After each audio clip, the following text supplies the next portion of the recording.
खुलुमबाय दिनै मोनाबिलि समाव बर' रादाब नायनो मोजां मोनग्रा बिथांमोननिसिम आंनि मुलुगनां बड' निउस चेनेलाव गासैखौबो बरायहरनाय जाबाय। बे समाव आं नोंथांमोननि सिगाङाव मोनाबिलिनि मोननैसो खौरां लाना फैलायदों। अन्नानै भिडिअखौ फारि फारि जोबजासिम नायलांदो।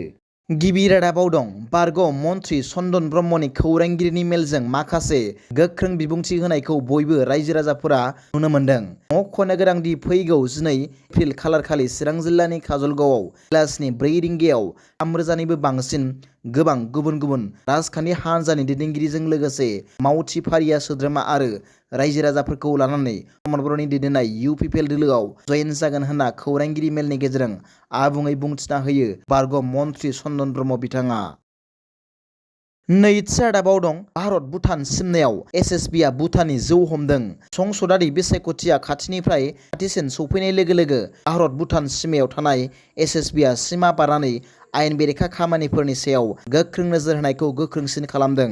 6थि BNSSBनि बिखै दतमाया थांनाय शुक्रबारखालि भारत भुटान गेट दागगारियाव चेकिं आरो फिस्किं डिउटि खालामबाय थानाय समाव जब्द खालामदोंमोन। SSBनि सुलुंफोरा बुंदोंमोन दि मावनांगौ हानजाया गंसे यामाहा सिग्नस रे ZR स्कुटिखौ होबथादोंमोन, जाय 1,100 सुपार स्ट्रं बियारनि 36 बथल आरो भुटाननि बिहस्किनि 12 बथलफोरजों बुंफबनायमोन। डिउटि पार्टिया थि फोरमानलाइफोर बिदोंमोन, नाथाय सालायगिरिया थोजासे लेखा बिलाइफोर होनो हायाखैमोन आरो बिनि फिथाइ महरै स्कुटार आरो बिनि बेसादफोरखौ जब्द खालामनाय जादोंमोन आरो सालायगिरिखौ हमनाय जादोंमोन आरो दागगारिनि हाथिसराव हा कास्टम मावख'आव गथायना होनाय जादोंमोन। मिथिनो मोननाय बायदिब्ला हमजानाय सुबुंखौ चिरां जिल्लानि रुनिखाता पुलिस थानानि सिङाव थानाय 2 नं साम'दैसा गामिनि खौरां नार्जारी होनना सिनायथि होदों। स्कुटारजों लोगोसे जब्द खालामजानाय बेसादफोरनि बेसेना 56,332 रां जागोन होनना साननाय जादों। थामथि रादाबाव दं दिनै UPPL हान्जानि MLA जलेन दैमारिया दिनै खौरांगिरिफोरनि सिगाङाव फोरमायदों दि हाग्रामानि मिथिङाव ओंखारनो थाखाय रावबो मानसि गैला। हाग्रामा आरो बिथांनि मानसिफोरा गोसोम चस्मा गाननायखाय बिटिआर सरकारनि गोबां हाबा मावनायफोरखौ नुवा।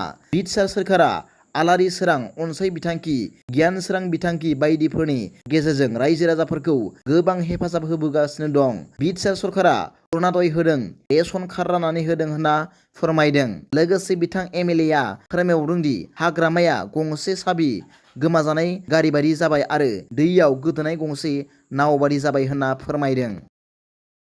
ब्रैथि रादाबाव दं अरुणाचल प्रदेशआव दिनै गोबां अखा हादों। आसाम मेघालय NMNT स्किम सोनाब बेंगलाव 10 एप्रिलसिम अखा हागोन होनना मिथिनो मोन्दों। थांनाय माखासे समाव मोनसे अखा हानाय सप्तानि उनाव जेराव दैबाना आरो असमिया बिरखं गाथोननि खावसे गोग्लैनाय नुनो मोन्दोंमोन। सा-सानजा भारतआव गोबां अखा हागोननि इयुन रादाब होनाय जादों, जेराव माखासे रायजोफोरनि थाखाय खारफोराव गोबां अखा हागोन होनना सांग्रांथि फोसावदों। भारतारि बोथोर बिगियान बिफान एबा IMDनि बायदिब्ला मोनसे बारमोदाइ बारहुंखाया आसामाव गला गायसनदों। बेनि गोहोमनि फिथाइ महरै दिनै समबारनिफ्राय बुधबारसिम अरुणाचल प्रदेश, आसाम, मेघालय, नागालेन्ड, मणिपुर, मिज'राम, त्रिपुरा, लेङाइ हिमालयारि, सोनाब बेंगल आरो सिक्किमनि गोबां ओनसोलफोराव रेजेंनिफ्राय गेजेर थाखोनि अखा एबा बरफफोर गोग्लैगोन। बेफोरनि गेजेराव माखासे ओनसोलफोराव बे समाव बारहुंखा एबा सारअन्थाइ गावनायबो नुनो मोननो हागौ। बेबादिनो आसामनि गुवाहाटीआवबो शुक्रबारनिफ्राय 1निफ्राय 2 अखा हागोन, जाय सप्तानि गेजेराव साननि गोजौसिन थाखोखौ 2-3 डिग्री सेलसियाससिम गाहायाव लाबोगोन। शिलंआव बिदुङा जेबो गाहायाव फैनायनि आसा गैयाब्लाबो मेघालय नोगोरावबो सप्तानि जोबनायसिम माखासे अखा हागोन।